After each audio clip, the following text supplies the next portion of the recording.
Hello and welcome to 100% maths.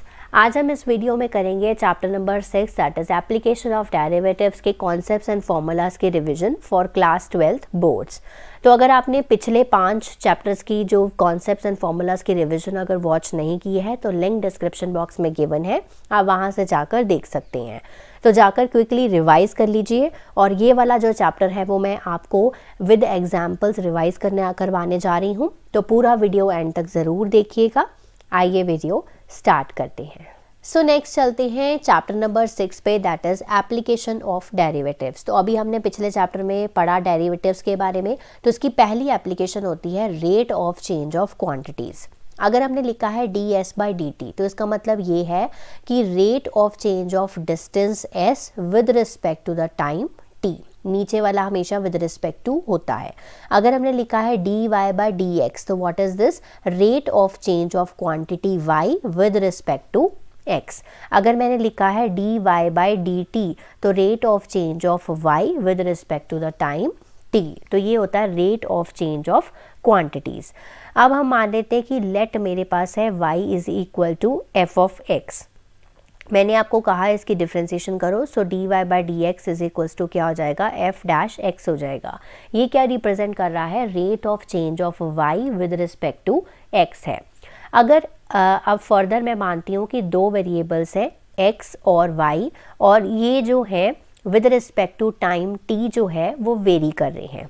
क्या बोला मैंने कि दो वेरिएबल्स हैं और ये with respect to time t जो है वो क्या कर रहे हैं, वेरी कर रहे हैं। तो मैं क्या करूँगी, dx/dt कैलकुलेट कर लूँगी, मैं क्या कैलकुलेट कर लूँगी, dy/dt कैलकुलेट कर लूँगी। ठीक है, चेन रूल के साथ मैं यहाँ पर निकालूंगी dy/dx। कैसे निकालते हैं, अभी हमने पिछले चैप्टर में पढ़ा था, dy/dt को ऊपर रखेंगे, dx/dt को नीचे रखेंगे, प्रोवाइडेड दैट जो ये dx/dt है वो ज़ीरो नहीं होना चाहिए। तो इस तरह से आपने यहाँ पर rate of change of quantities का कॉन्सेप्ट यूज़ करके क्या करना है, सॉल्व करना है क्वेश्चंस को।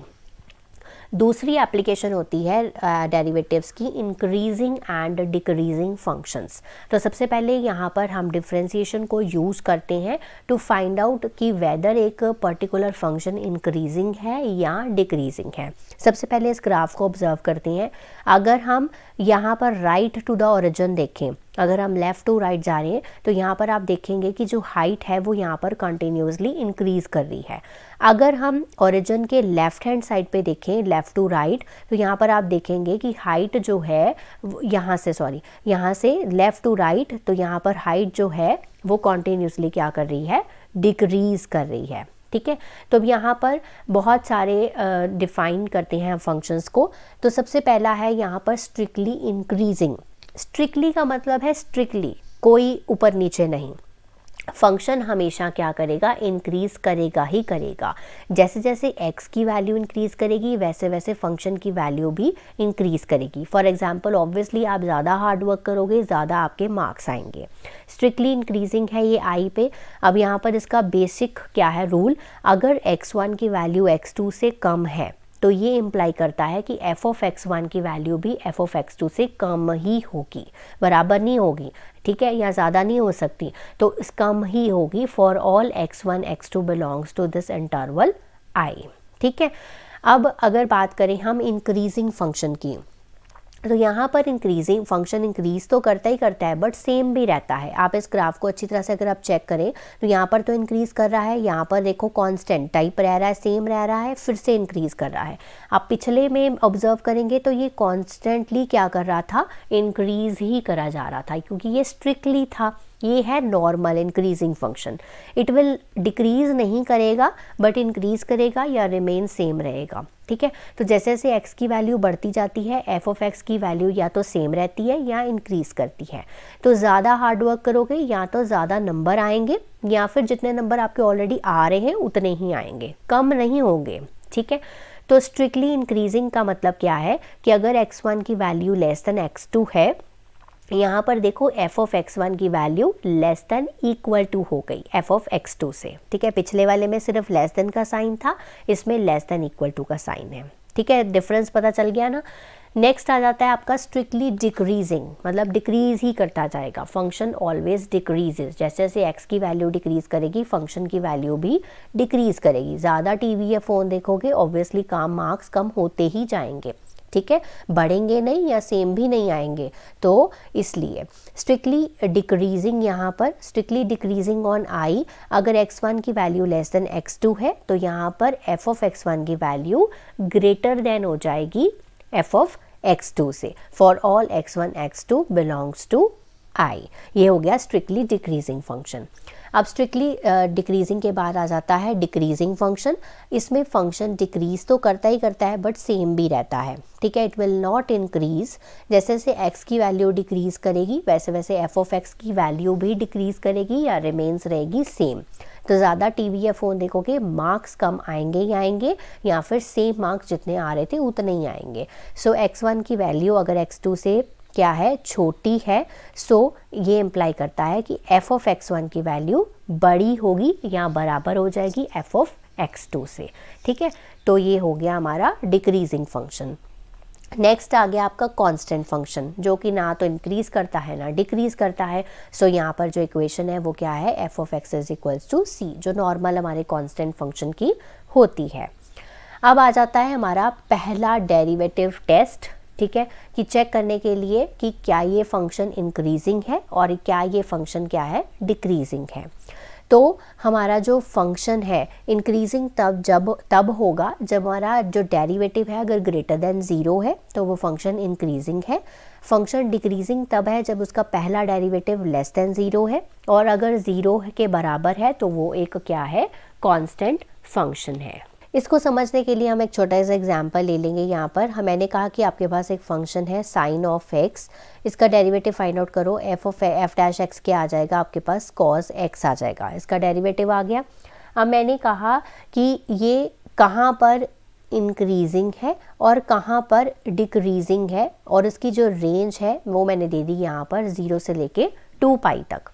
अब यहाँ पर आप क्या करेंगे, डिसाइड करेंगे हमारे first quadrant, second quadrant, third quadrant और फोर्थ क्वाड्रेंट पे। 0 से लेके यहाँ पर π/2 होता है, यहाँ पर पाई, यहाँ पर 3 π/2 और यहाँ पर 2 पाई। अब 0 से लेके 2 पाई तक जो ये फंक्शन है वो कहाँ कहाँ इंक्रीजिंग है और कहाँ कहाँ क्या है, डिक्रीजिंग है। अब अगर मैं बात करूं सबसे पहले 0 से लेके π/2 पे, तो cos x क्या होता है, पॉजिटिव रहता है, ठीक है ना, पॉजिटिव होता है, यानी कि मैं कह सकती हूँ कि f डैश x जो है वो ग्रेटर देन 0 है इन द इंटरवल 0 से लेके π/2 तक, ठीक है, क्योंकि पहले क्वाड्रेंट में सारे पॉजिटिव होते हैं। और कौन से क्वाड्रेंट में पॉजिटिव होता है, हमें पता है कि जो फोर्थ क्वाड्रेंट है यानी कि 3 π/2 और 2 पाई वाला जो इंटरवल है, क्वाड्रेंट है, उसमें ये जो f डैश एक्स है यानी कि cos x है वो पॉजिटिव रहता है। तो ये यहाँ पर पॉजिटिव है, सो मैं यहाँ पर लिखूँगी कि ये एक इंक्रीजिंग फंक्शन है इन द इंटरवल 0 से लेके π/2 तक और 3 π/2 टू 2 पाई तक।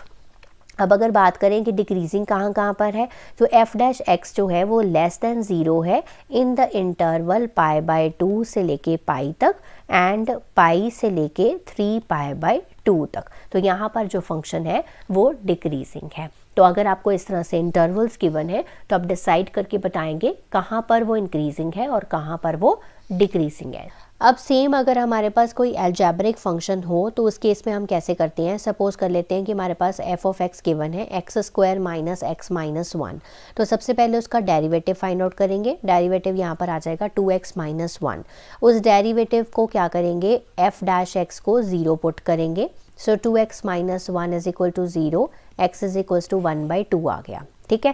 डेरिवेटिव को 0 पुट करा, आपके पास कोई भी एक क्रिटिकल पॉइंट या एक से ज़्यादा भी क्रिटिकल पॉइंट्स आ सकते हैं, आप इसको क्या करेंगे, नंबर लाइन के ऊपर रख लेंगे। सो 1/2 मैंने यहाँ पर रख लिया, ठीक है। और यहाँ पर इस क्वेश्चन में गिवन था कि यहाँ पर ये -1 to 1 इंटरवल के बीच में है, सो -1 मैं यहाँ पर रख लेती हूँ, 1 यहाँ पर रख लेती हूँ। अगर आपको यहाँ पर इंटरवल गिवन ना हो तो आप -∞ to ∞ ले सकते हैं, वो तो नॉर्मली हमारा चलता ही है।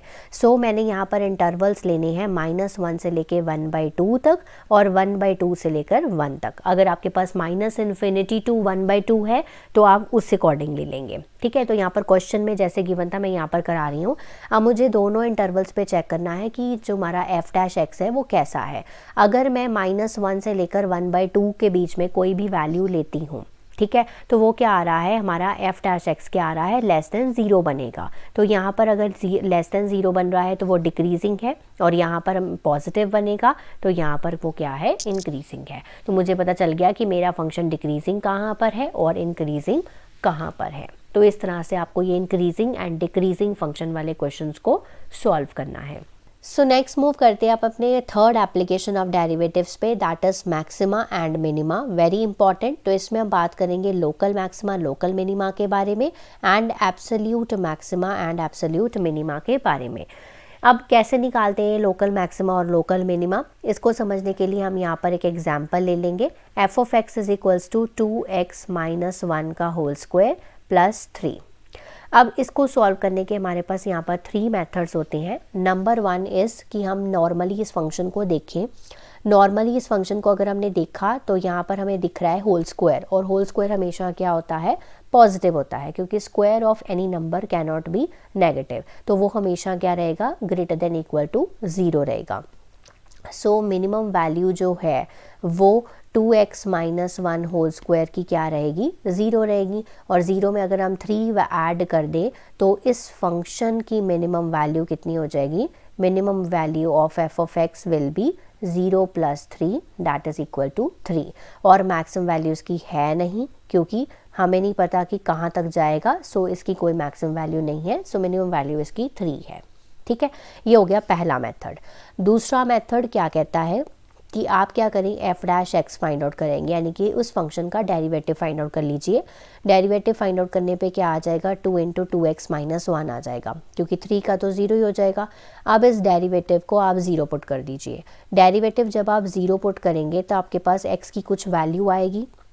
x की वैल्यू यहाँ पर 1/2 या फिर आप लिख सकते हो 0.5 आ गई। अब यहाँ पर x इज इक्वल टू 0.5 से आप वैल्यू कम लेंगे, मतलब x इज़ लेस देन 0.5 पे चेक करेंगे, और x इज़ ग्रेटर देन 0.5 पे चेक करेंगे, यानी कि उसकी नेबरहुड पे चेक करेंगे। तो बेसिकली अगर आपका 1/2 या 1.5 आपका यहाँ है, तो आप इसके जो नेबरहुड में लोकली चेक कर रहे हैं कि वो वहाँ पर मैक्सिमम पॉइंट है या मिनिमा है।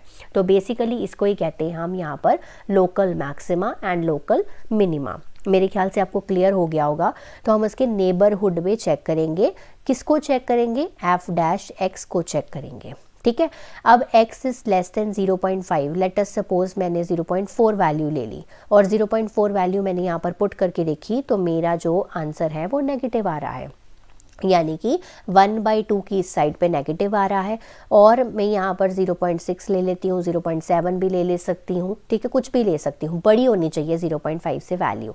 तो अगर मैं ये ले लूँगी तो मेरा आंसर यहाँ पर क्या बनेगा, पॉजिटिव बनेगा। अब यहाँ से बेसिकली मैं नेगेटिव से लेकर कहाँ जा रही हूँ, पॉजिटिव जा रही हूँ। तो जब भी हमेशा नेगेटिव से लेकर पॉजिटिव जाओ तो वहाँ पर क्या होता है, मिनिमा होता है। हमेशा जब भी साइन जो है वो नेगेटिव टू पॉजिटिव जाए तो वहाँ पर क्या होता है, मिनिमा होता है। अब ये तो पता चल गया मिनिमा है, लोकल मिनिमा है। मिनिमम वैल्यू कैसे फाइंड आउट करनी है, मिनिमम वैल्यू कैसे फाइंड आउट करनी है, हमने बेसिकली जो भी अपना फंक्शन है उसमें 1/2 पुट करना है, जो हमारा पॉइंट आया था। 1/2 जब आप पुट करोगे तो उसमें मिनिमम वैल्यू जो है वो 3 आ जाएगी, और मैक्सिमम वैल्यू इसकी है नहीं।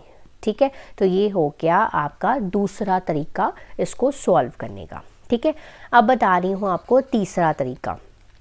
थर्ड वाले तरीके में क्या करना है, पहले 2 स्टेप सेम रहेंगे कि आपने एफ डैश एक्स कैलकुलेट करना है। एफ डैश एक्स क्या आ जाएगा आपके पास, 2 × 2x - 1, इसको 0 पुट करना है, आपके पास x की वैल्यू 1/2 आ जाएगी। ठीक है, यहाँ तक बिल्कुल सेम है जैसे आपने सेकंड मेथड में किया था। इसके बाद आप क्या करेंगे, डबल डेरिवेटिव टेस्ट, मतलब सेकंड डेरिवेटिव फाइंड आउट करेंगे। तो अब सेकंड डेरिवेटिव जब आप फाइंड आउट करेंगे, 4x - 2 का आप डेरिवेटिव करने जा रहे हैं, तो इसका आंसर आ रहा है 4। अब 4 जो वैल्यू है, यानी कि जो f डबल डैश एक्स की वैल्यू है वो है 4, और 4 क्या है, ग्रेटर देन 0 है। ठीक है, ग्रेटर देन 0 है, इसका मतलब है ये पॉइंट ऑफ लोकल मिनिमा है। ठीक है, अगर लेस देन 0 होगा तो वो पॉइंट ऑफ लोकल मैक्सिमम बन जाएगा, और x इज इक्वल टू 1/2 पे आप फिर से ऐसे वैल्यू फाइंड आउट कर सकते हैं। ठीक है, तो ये हो गए 3 methods to find out local maxima and minima. ठीक है, अब इसकी जो थ्योरी है वो मैं थोड़ा सा आपको पढ़ा देती हूँ। पहला डेरिवेटिव टेस्ट करना है। ठीक है, पहला डेरिवेटिव टेस्ट आपने क्या करा, सबसे पहले F dash x find out करना है, उसको 0 पुट करना है दूसरे स्टेप में। ठीक है, फिर साइन चेंज करना है। अगर साइन हमारा पॉजिटिव से लेकर नेगेटिव तक जा रहा है, इस केस में कैसे जा रहा था, नेगेटिव से लेकर पॉजिटिव, तो अगर आपका पॉजिटिव से लेकर नेगेटिव तक जा रहा है तो वो पॉइंट कौन सा होगा, मैक्सिमा का होगा। आपको याद रखना है, पॉजिटिव से लेकर नेगेटिव जा रहा है तो वो पॉइंट होगा लोकल मैक्सिमा का। अब बात आ जाती है इस ग्राफ पे, अगर हमारा पॉइंट ऑफ लोकल मैक्सिमा है, यानी कि हमारा कहाँ से कहाँ तक जा रहा है, पॉजिटिव से लेकर नेगेटिव तक जा रहा है, तो पॉइंट ऑफ लोकल मैक्सिमा है, और यहाँ पर तो क्या होता है, 0 ही होता है। अब अगर नेगेटिव टू पॉजिटिव होता है, जैसे हमारे एग्जाम्पल में था, नेगेटिव से लेकर पॉजिटिव तक जाता है तो लोकल मिनिमा होता है। और अगर वहाँ आपका जो फंक्शन का साइन है, जो मतलब चेंज नहीं हो रहा है, ठीक है, तो वहाँ पर ना तो लोकल मैक्सिमा है ना तो लोकल मिनिमा है, वो पॉइंट ऑफ क्या है, इन्फ्लेक्शन है। ठीक है, अब सेकेंड डेरिवेटिव टेस्ट हम लगाते हैं। तो सेकेंड डेरिवेटिव टेस्ट में अगर हमारा जो डेरिवेटिव है वो लेस देन 0 है तो लोकल मैक्सिमम वैल्यू है वहाँ पर, और अगर ग्रेटर देन 0 है, जैसे हमारे क्वेश्चन में आया था, तो लोकल मिनिमम वैल्यू है। और अगर ये टेस्ट कब फेल हो जाएगा, जब हमारा एफ डैश सी भी 0 है और उसका सेकेंड डेरिवेटिव भी 0 है। ठीक है, इन दिस केस हम हमेशा फर्स्ट डेरिवेटिव टेस्ट पे वापस जाएंगे और वहीं से हम लोकल मैक्सिमा और लोकल मिनिमा या पॉइंट ऑफ इन्फ्लेक्शन को फाइंड आउट करेंगे। ठीक है, तो ये था हमारा about local maxima and local minima. अब बात आ जाती है एब्सोल्यूट मैक्सिमा या एब्सोल्यूट मिनिमा क्या होता है।